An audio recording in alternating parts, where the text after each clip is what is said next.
My personal experience of Canada was slim, but my impressions had been overwhelmingly positive. Canada seemed an enlightened country, home to an inspiringly multicultural Olympic team, a safe haven for refugees, and consistently top of the list of best places to live. It was a shock to hear that it had a problem with racism and violence against Indigenous women. Among the great many Canadian articles on the issue, there was one story that disturbed and puzzled me. In February 2014, Loretta Saunders, a 26-year-old Inuk student, had been attending university in Halifax, Nova Scotia. She had been working on a thesis on the reasons behind the disproportionately high number of missing and murdered Indigenous women when she herself was murdered. Studying photographs of Loretta's face, I struggled to understand how this attractive, intelligent young woman had become a target. Loretta was murdered by her roommates over rent money. As I continued to read up on the subject, I began to grasp the extent of the violence and its connection to poverty, historical racism, and marginalization. I learned that over the past few decades, hundreds of Indigenous women had been murdered or gone missing, and that many of their cases had not been solved. A few months later, in November 2014, there was more news from Winnipeg. A second Indigenous schoolgirl had been brutally attacked.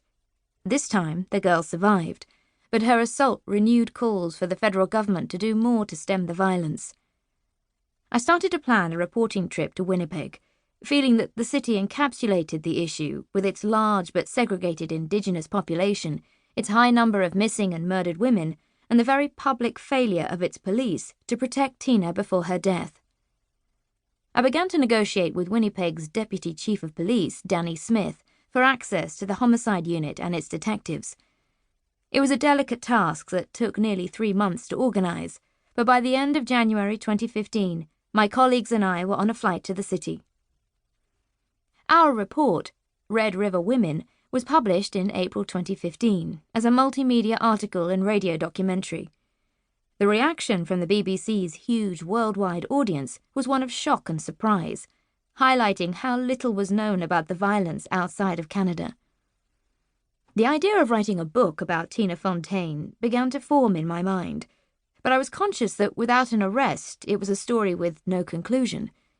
Then, in December 2015, the head of the Winnipeg Police Homicide Unit, Sergeant John O'Donovan, emailed to say that Raymond Cormier, a drifter and convicted felon, had been charged with Tina's murder. When I asked O'Donovan how much information he was prepared to give me about his investigation, he replied cryptically that he would only speak face-to-face. Taking a chance, I bought a ticket to Winnipeg, hoping he would open up. I was not disappointed. Over lunch on a snowy January day, the detective detailed the extraordinary lengths to which he and his team had gone to catch the man he firmly believed was responsible for killing the Indigenous teenager. It was at this point that I resolved to write a book that would tell Tina's story. 9 months later, I was interviewing Raymond Cormier in his prison cell. Afterwards, outside in my car, I remained chilled despite the warm September sun. The enormity of the project ahead of me was beginning to sink in. The afternoon before, I had been in Ottawa, interviewing Carolyn Bennett, then the Minister for Indigenous and Northern Affairs. She had told me that Tina Fontaine, a real person with a real family and real experiences that we as a country need to learn from, had given a face to the issue of missing and murdered women. Over the next year and a half, I continued to work on building up a picture of Tina's final weeks. But it wasn't until Raymond Cormier's trial in January 2018 that I fully understood many of the details. Even then, the picture was incomplete. We still don't know how Tina Fontaine died. The case against Cormier, described to me by O'Donovan as compelling and conclusive, proved to be circumstantial and weak. When Cormier was found not guilty, I felt my work needed to explore why the police investigation had taken the path it had.